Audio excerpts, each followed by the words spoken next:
США пытаются захватить Южно-Кавказский регион под флагом Армении. Госсекретарь США Энтони Блинкен, выступая в институте Брукингса, заявил, что администрация США считает, что сейчас есть исключительная возможность для достижения мирных договоренностей между Азербайджаном и Арменией. По его словам, Азербайджан должен сыграть в этом решающую роль.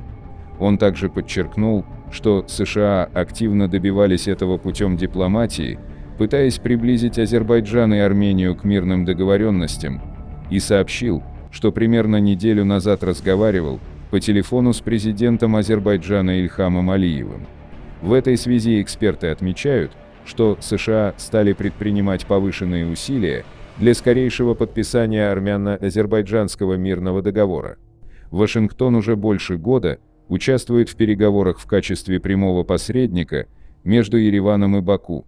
На брифинге в Баку помощник госсекретаря по делам Европы и Евразии Джеймс О'Брайен заявил, что США готовы организовать встречу в Вашингтоне глав МИД Азербайджана и Армении.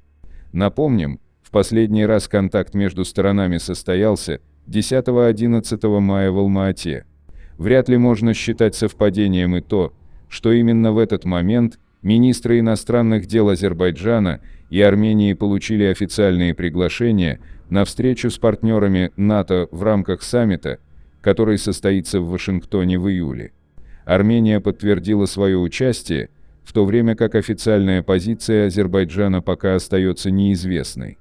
Но если Баку согласится участвовать в работе саммита, то тогда появляется возможность организовать встречу между Байрамовым и Мирзояном в Вашингтоне, хотя Баку по-прежнему предпочитает пока только прямые переговоры без посредников или как минимум московские площадки.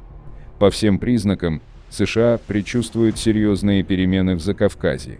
От них уходит Грузия в сторону России, шаткой становится политическая ситуация в Армении. Поэтому их геополитический проект создания в регионе так называемой демократической коалиции с Грузией и Арменией находится на грани провала. Теперь решено разложить в регионе новый геополитический пасьянс, который позволил бы выйти на проект с участием Турции.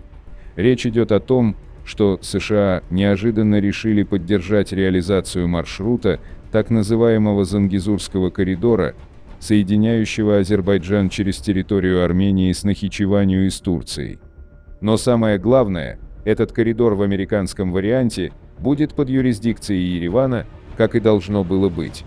И там не будут пограничники Федеральной службы безопасности России.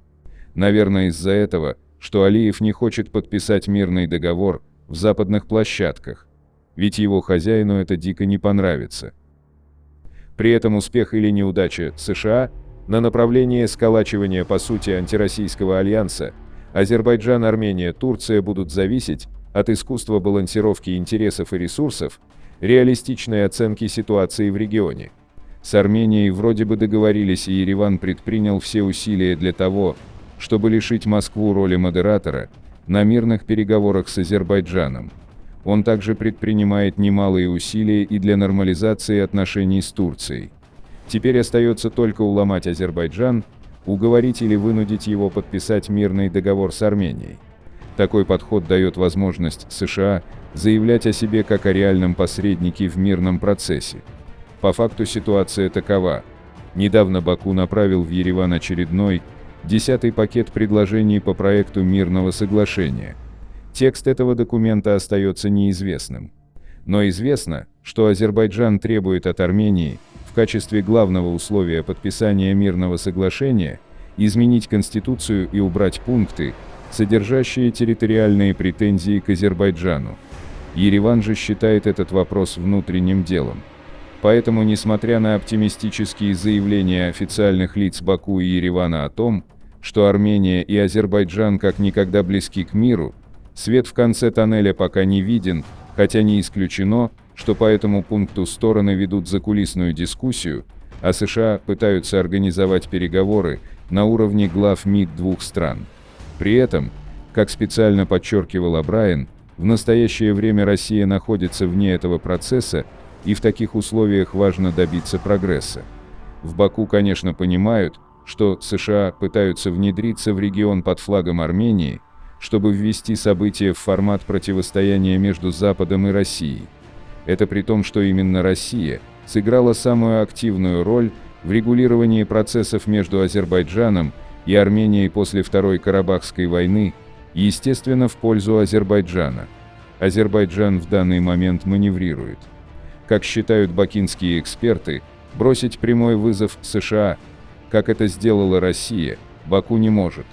Но публично осадить Вашингтон может, противопоставив ему формат 3+2 Азербайджан, Армения, Турция, Россия и Иран в качестве приоритетного для него формулу безопасности в регионе. Естественно, Азербайджан находится под тотальным надзором России, что привело к его победе во Второй Карабахской войне. Всем известно, что Россия от и до помогала Азербайджану против Армении. Точнее, не против именно Армении, а против правительства Пашиняна. Зачем Алиеву американские посредники, если он с помощью Путина решил свои региональные вопросы? Ну а вот Армения нашла себе новых союзников в лице США и Франции. Да, Вашингтон не скрывает, что под флагом Армении они хотят войти и укрепиться в Южном Кавказе. Да и Ереван этого не скрывает. Так что главные события еще впереди.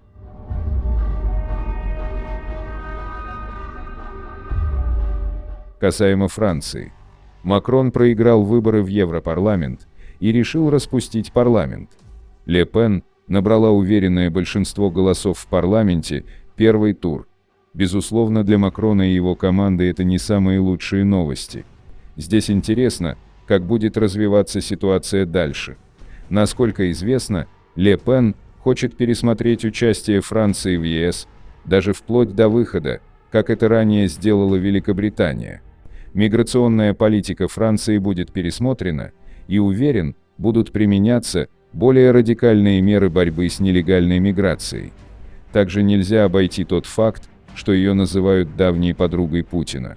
Хотя я считаю, что у Макрона тоже с Путиным отношения не испортились. Мне откровенно больше всего интересен вопрос миграционной политики.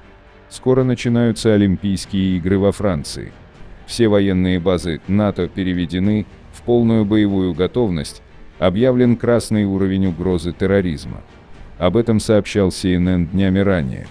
Также стоит упомянуть о большом количестве подготовленных терактов, которые спецслужбы Франции уже предотвратили. Поэтому политика Ле Пен может стать своего рода спусковым крючком для террористов. Будьте осторожны в Европе.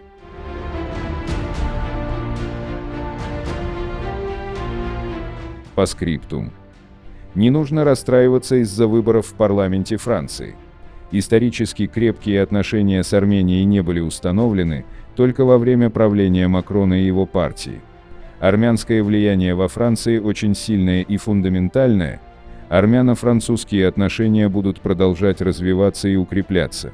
Франция и Армения имеют давнюю историю, и эти связи поддерживаются французским народом. Интересы армян и французов настолько переплетены друг с другом, что испортить их практически невозможно.